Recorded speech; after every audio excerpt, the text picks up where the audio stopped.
2 Kelas A. mata kuliah Ekonomi Syariah.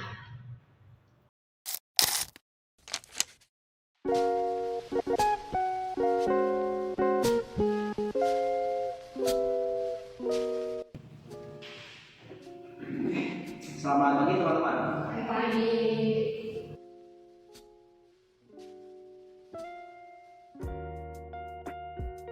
Nah, jadi pada pertemuan kali ini kita akan membahas mengenai overview ekonomi pembangunan dan problematika pembangunan ekonomi di negara Muslim.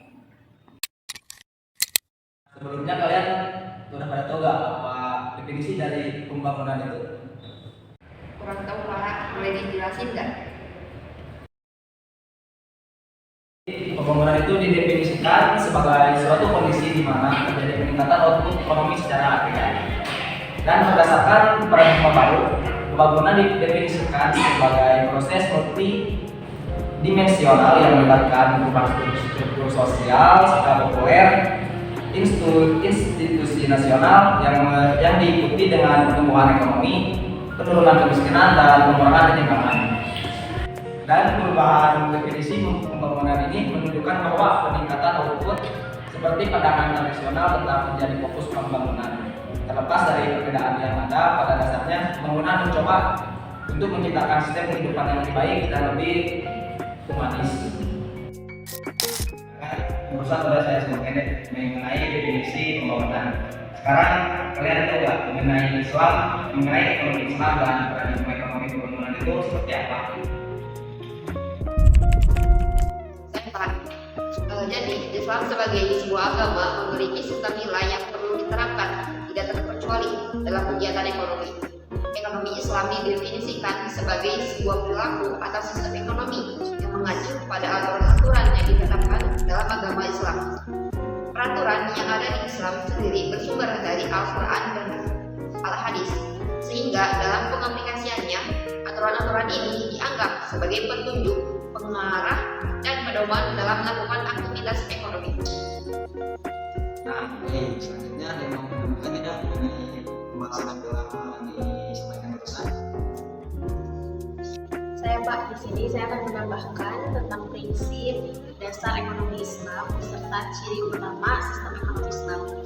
Terdapat 4 aksioma yang sering dikemukakan sebagai prinsip dasar ilmu ekonomi Islam, yaitu keesaan, equilibrium, free will, dan responsibility. Adapun aksioma dapat diartikan sebagai sesuatu yang mencerminkan sebuah nilai yang diterima kebenarannya dan bersifat umum tanpa memerlukan pembuktian. Lalu ada ciri utama sistem ekonomi Islam. Yang pertama ada berdasarkan asas ekonomi, yang kedua pembangunan yang berkelanjutan, yang ketiga menjunjung keadilan, dan yang keempat adalah pertumbuhan ekonomi dan PDB per kapita. Jadi itu ya pembahasan mengenai dari pembangunan ekonomi Islam dan paradigma ekonomi pembangunan. Selanjutnya kita masuk ke materi mengenai problematika pembangunan ekonomi di negara Muslim. Poin selanjutnya ada yang mau menjelaskan tidak mengenai definisi dan ciri negara yang sedang berkembang?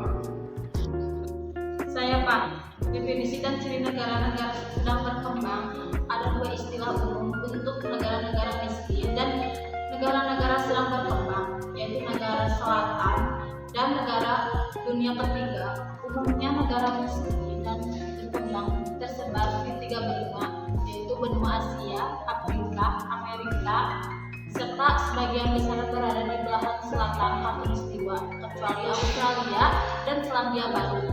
Negara miskin dan sedang berkembang terdiri dari 3 beragam bangsa, kepercayaan, dan agama, golongan etnik, kekayaan Islam, latar belakang sejarah, serta budaya.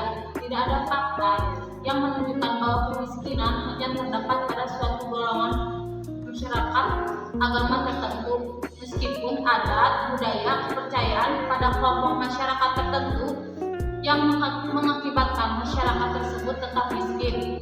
Suatu negara dikatakan maju, sedang berkembang, atau terbelakang dapat dilihat dari beberapa indikator sosial ekonominya.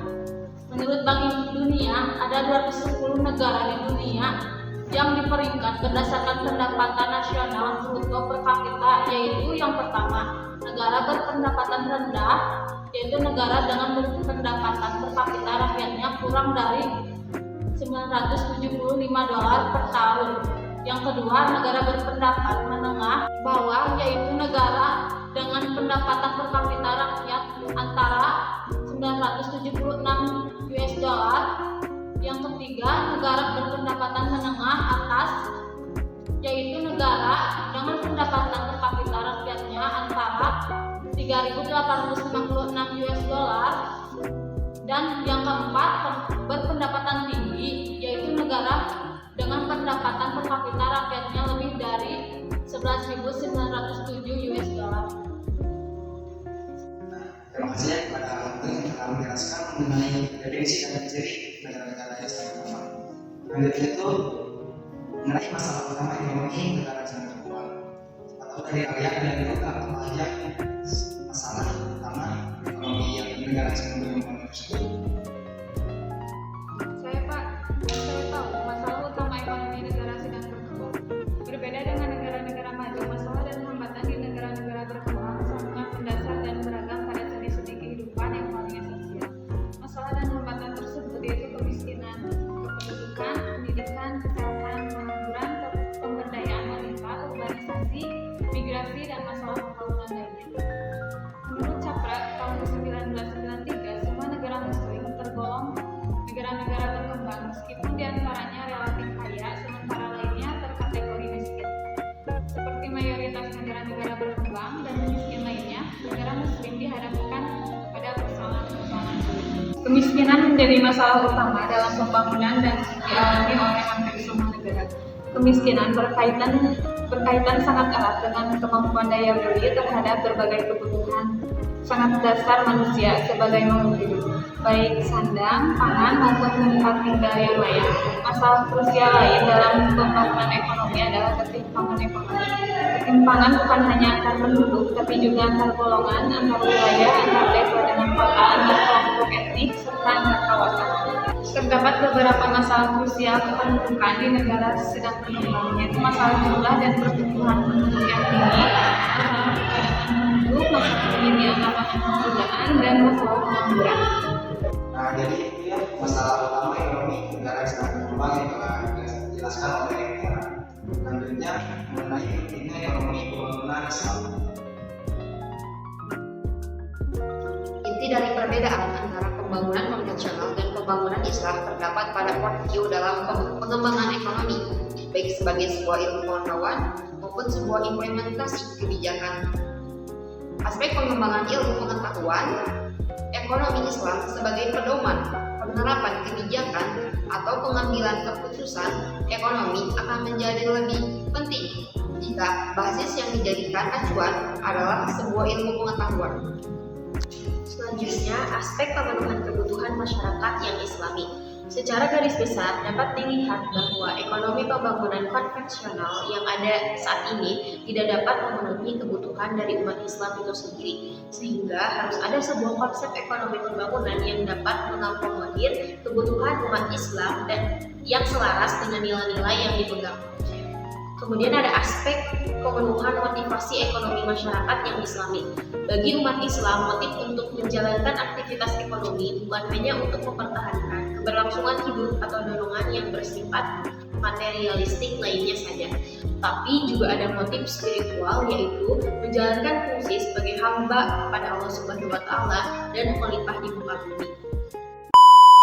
Sekian video proyek dari kelompok 2. Semoga video yang telah dibuat dapat bermanfaat. Sekian dan terima kasih. Wassalamualaikum warahmatullahi wabarakatuh.